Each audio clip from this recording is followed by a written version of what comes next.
Bienvenidos a todos, Dios los bendiga. El día de hoy vamos a empezar una serie para entender más de cerca lo que significa la justificación, la santificación y todo lo que la cruz nos ofrece, el sacrificio de Jesús en la cruz. El día de hoy vamos a hablar sobre la justificación. ¿Qué significa justificación? Justificación, vamos a ver entonces lo que encontramos en el diccionario. Primero es una acción de dar una razón, argumento o prueba que explica y defiende la validez de algo. Es una explicación de por qué se realizó una acción o para probar la inocencia de alguien. Es una causa, motivo o razón que justifica. Entonces, como sustantivo vemos justificación como verbo. ¿Qué significa justificar? Es simplemente alinear. Nos alineamos a la palabra de Dios. Establecer. Dios establece su ley. Disculpar. Nos ofrece ese perdón, esa disculpa de la pena de muerte. Nos defiende. Entonces, básicamente, lo que está haciendo Dios a través de la cruz de Jesucristo nos está ofreciendo la inocencia. En el aspecto legal, vemos tres palabras que significan la justificación. Cuando estamos en una corte,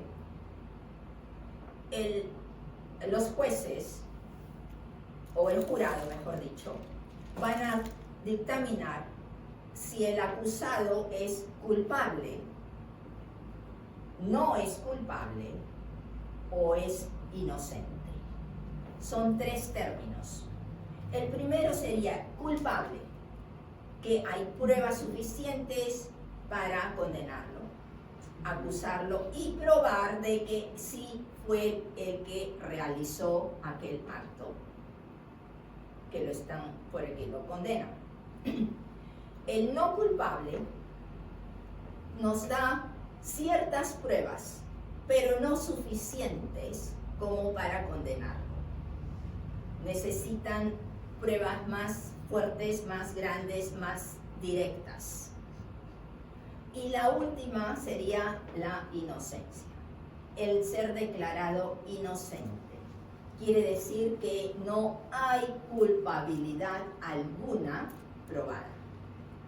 No hay ninguna razón por la que se les acuse. Y eso es lo que Dios está haciendo por cada uno de nosotros, que creemos y recibimos a Jesús como aquel que recibió el castigo nuestro en la cruz. Entonces, no es que solamente no seamos culpables, estamos limpiados de la culpabilidad, estamos declarados inocentes. Ahora, si analizamos cada uno su posición,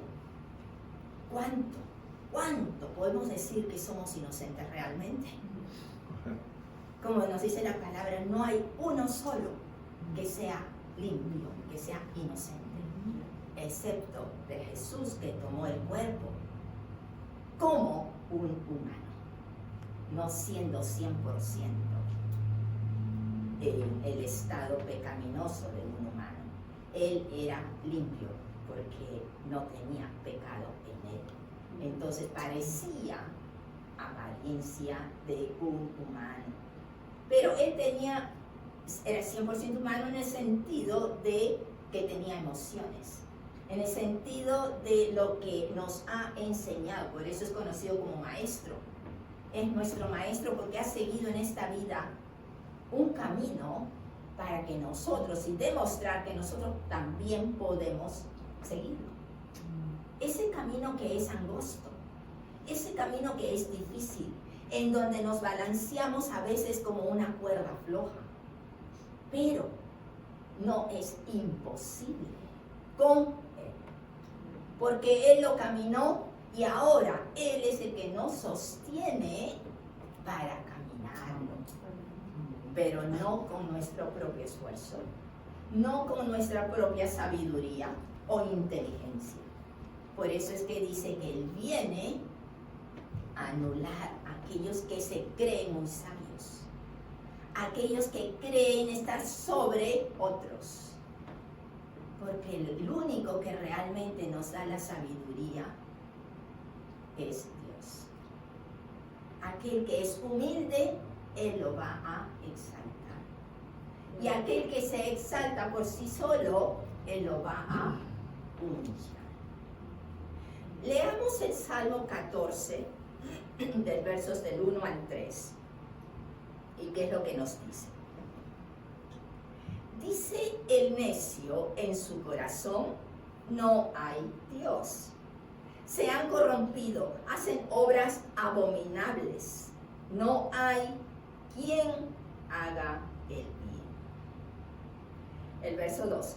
Jehová miró desde los cielos sobre los hijos de los hombres, para ver si había algún entendido que buscara a Dios. ¿Por qué entendido? Alguien que tuviera el hambre de buscarlo, alguien que quisiera la relación con Él. Encontró, ¿qué nos dice el verso 3? Todos, ¿cuánto es todos? Todos. Ninguno se libra, ¿es cierto? Todos es todo el complejo, todo individuo que están contados en el mundo. Todos se desviaron. A una se han corrompido. No hay quien haga lo bueno. No hay ni siquiera uno. Volviendo a la misma pregunta de antes, es que viéndonos introspectivamente, podemos decir, estamos sin culpa. Solo por el sacrificio de Cristo Jesús. Amén, amén. Curiosamente, Eclesiastés, en el Antiguo Testamento, el rey Salomón, nos dice que no hay hombre justo en la tierra, en toda la tierra, parecido a lo que hemos leído. Que no hay hombre justo en la tierra que haga el bien y nunca peque. Quiere decir, aun cuando queremos hacer el bien, pecamos. ¿Y qué es pecado? Es no alcanzar la meta, es quedarnos en el camino sin llegar a donde debemos llegar. Está corroborando lo que nos dice en los Salmos. Me está diciendo, no hay un solo humano que haga el bien y que sea reconocido como bueno. Amén. Cuando Dios manda, crea al hombre en el Génesis, primero nos dice que su espíritu en el Génesis 1:2 nos dice que su espíritu se mueve sobre la faz de las aguas. En el Génesis 3 nos habla del pecado de Adán y Eva, que se rebelaron contra Dios, hicieron su voluntad, hicieron lo que a ellos les parecía. Pero el Espíritu de Dios nos dice, caminaba en el jardín, a la brisa del día. Entonces, ¿a qué viene esto? Al principio el Espíritu, y nos habla, en el hebreo nos habla de Elohim. Elohim quiere decir el plural de Dios. No hay separación, solamente nos habla Elohim en el Génesis capítulo 1. En el capítulo 3 nos habla de Jehová Elohim. Quiere decir que ya Jesucristo estaba caminando con ellos en el jardín. De los tres en uno, pero había alguien que se hacía visible a ellos. Y sabemos que el único que se hace visible hasta hoy para nosotros es Jesús. Entonces, ¿a qué viene esto? Que cuando Adán y Eva pecan, ¿qué es lo que hacen primero? Ven cosas que antes no veían, pero cosas negativas, cosas malas, para su entendimiento, para su conciencia. He hecho algo que no debía y ahora estoy viendo cosas que antes nunca fueron mostradas a mí. Y quisieron excusarse, quisieron entrar a un plan que ellos mismos prepararon. Por eso es que cosieron hojas de higos. Cogieron de la higuera hojas. ¿Quién les enseñó a coser? ¿Quién les enseñó a poderse tapar de esa manera? ¿De dónde sacaron hilos o cómo los cosieron? No nos explica directamente, pero si fueron hechos a imagen y semejanza de Dios, suponía que sabían, conocían muchas otras cosas que luego se perdieron en el camino de la humanidad. Pero vamos al hecho que ellos estaban excusándose, estaban buscando una justificación para su acto de rebelión. Cuando entonces Dios le pregunta al hombre que yo te había dado una orden, ¿qué pasó? ¿Qué hizo el hombre? Le echa la culpa a la mujer. La mujer que tú me diste, ella me dio de comer. Yo creí lo que ella me dijo. Y cuando voltea a ver a la mujer le dice a Dios otra excusa. Cada excusa es que sale de su mente, la justificación que están buscando para no ser castigados. ¿Qué diferente es hoy? Nada. ¿Qué hiciste? Ay, lo hice, pero por la circunstancia que no tenía un escape, no tenía otra cosa. Entonces cuando la mujer voltea y mira a la serpiente y dice, me engañó y yo le creí. ¿Dónde está tu discernimiento? Siempre decimos, toda obra va a traer su propia consecuencia, sea positiva o sea negativa. Tienes que pensar un poquito más allá de tus narices para ver la responsabilidad y las consecuencias. Amén. Cuando en el camino, entonces Dios quiere dar a través de Moisés la ley a su pueblo. Le da la ley para enderezar el camino de todos ellos, para indicarles que tenían que darse cuenta la rectitud de Dios. Dios como puro, recto, no tiene zigzag en sus decisiones. No puede tener una relación con alguien que no es recto. Por eso fue la separación de Adán y Eva de Dios. Para que puedan tener una relación directa, primero que hizo Dios, los cubrió con piel que Él mata a uno de los animales de su misma creación. Le tiene que haber dolido, porque todos somos su creación, pero tuvo que matar a un animalito para que con la piel los cubriera. Y los cubrió no con una piel ya limpia, seca, no, con sangre. He allí cuando Dios les enseña que solo, como en los Hebreos 9:22, solo con la sangre del sacrificio es que va a venir la redención. Amén. Por eso es que por todo el Antiguo Testamento están haciendo siempre sacrificios de sangre. Porque para que por todo un año, hasta el siguiente Yom Kippur, vuelvan a presentar y pedir el alineamiento, esa redención, ese perdón para el pueblo de Israel y por las familias, etc. Entonces, Moisés les habla y les da a conocer lo que Dios le dio a él, la ley. Esa ley El pueblo la recibe, oh sí, podemos hacer, por supuesto, que te la den, nosotros la hacemos. No se daban cuenta lo difícil que era mantenerla. Y en Santiago nos dice, bastara que faltaran a una para que pusieran otra vez su cuenta en cero. Y así tenían que darse cuenta de que no eran capaces. Nadie, ningún humano, es capaz de mantener la ley de Dios por sí mismo. ¿Qué era lo que quería mostrar Dios con esto de la ley a su pueblo? Porque se la dio a los israelitas primero. No primero, únicos.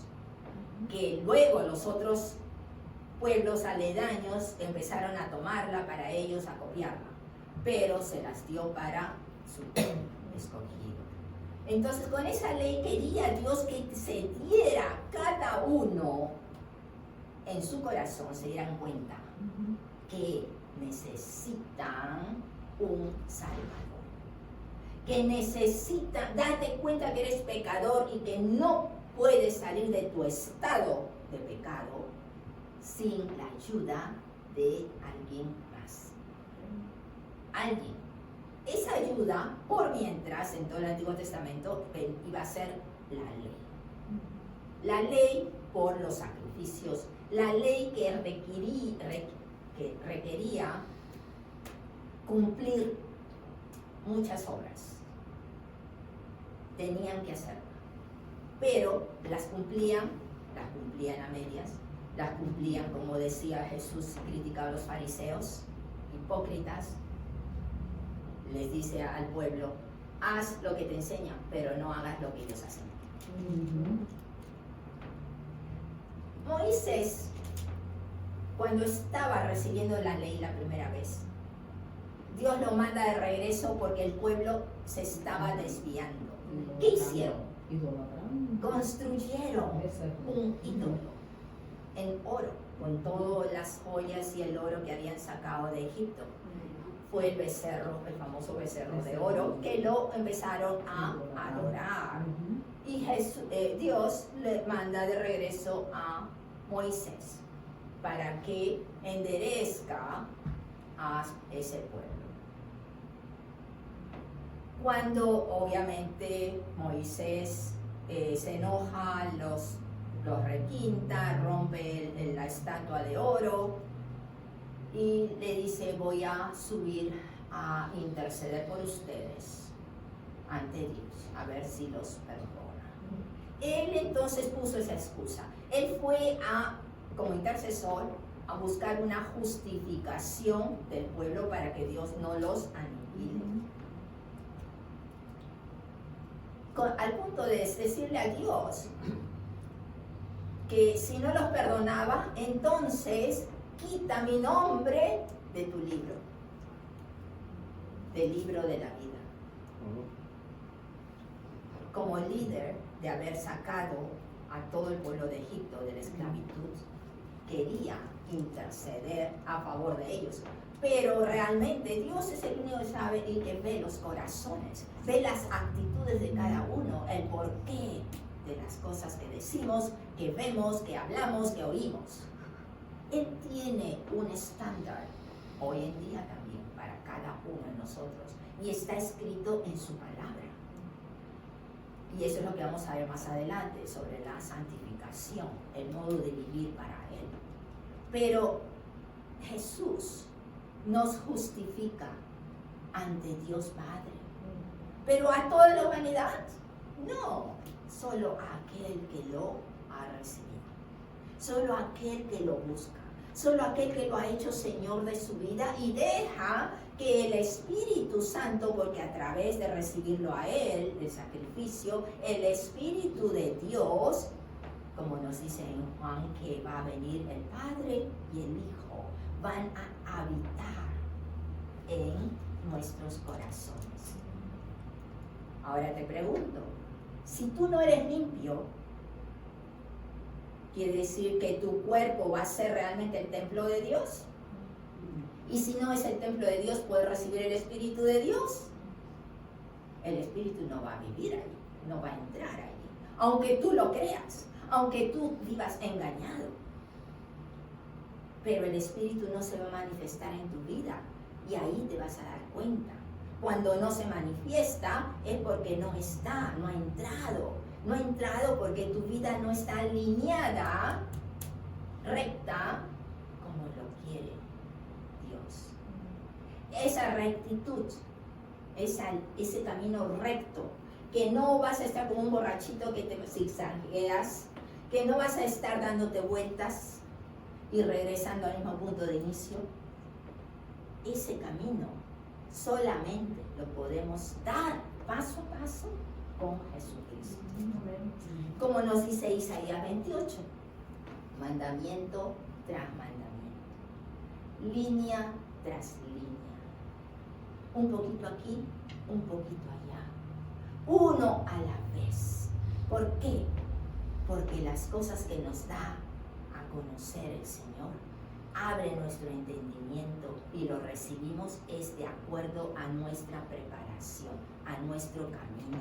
No nos puede dar todo a la vez. Cuando tú entras a un instituto, al instituto bíblico o a cualquier estudio, apenas el segundo día que ya te inscribiste, ya no estás recibiendo tu diploma saliendo, ¿cierto? De 4 años más tarde.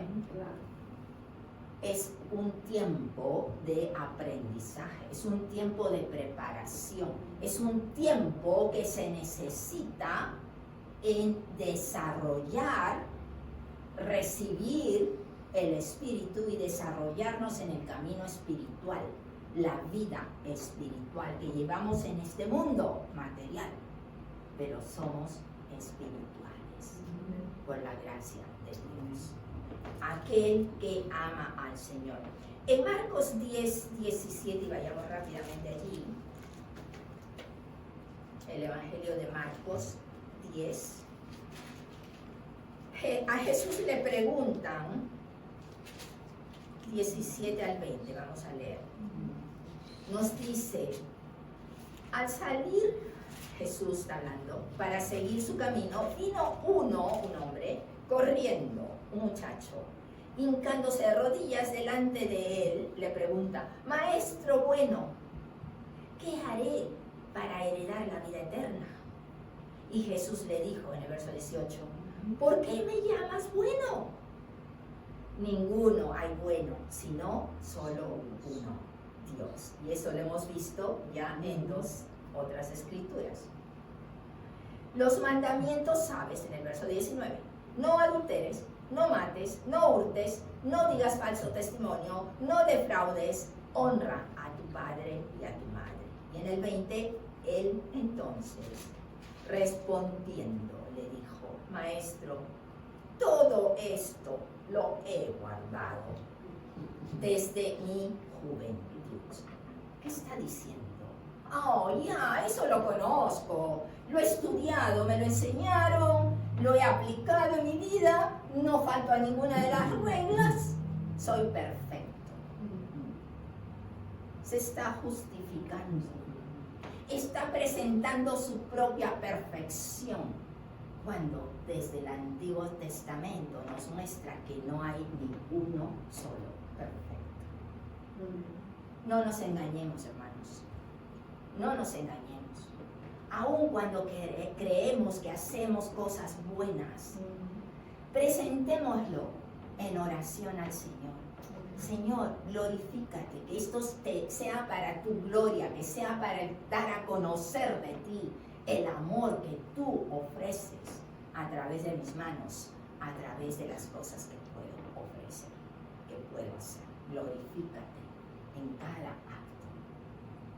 Por eso es tan importante el ambiente donde nos movemos, las amistades con las que compartimos, las palabras que salen de nuestra boca. Nos dice la palabra, lo que hablas es lo que tienes en el corazón. Si tienes basura, si tienes cosas oscuras, es lo que va a salir de tu boca. Cosas que no van a glorificar a Dios.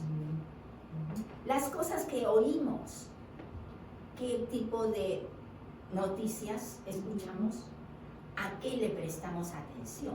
Porque en el mundo vamos a escuchar muchas cosas, Amén. pero vamos a que podemos bloquear las cosas negativas. Amén. Las cosas que no, sabemos que no van con la palabra de Dios. Por ejemplo, tú sabes que todos están en esta región, están con la plaga o están con la gripe, el flu. Yo no, porque estoy protegida en las manos del Señor. Amén. La palabra nos dice, sus ángeles acampan alrededor mío y hacen lo que Dios Padre les ordena. Entonces, ¿por qué voy a recibir el que también soy uno más del montón? Somos separados, somos diferentes, estamos al servicio y tenemos que declarar su palabra. Amén. Para que se haga efectiva, la tenemos que creer primero. Amén. Entonces, cuando estamos caminando, la ley en el Antiguo Testamento era una manera de acercar al pueblo a Dios. Pero ahora tenemos otra ley que no es la de hacer directamente, sino ser guiados por el Espíritu Santo. Y esa es la ley de la fe, a la que tenemos que someternos, porque es la ley de Jesucristo. Y a través de su sacrificio, toda la otra ley del Antiguo Testamento ya está cumplida. Por eso en la cruz Él dijo, todo está terminado, consumado. No hay nada más que hacer. Ya está hecho y entregado a Dios Padre. Y Dios Padre lo recibe en el cielo como el sacrificio perfecto. Que Dios los bendiga. Amén.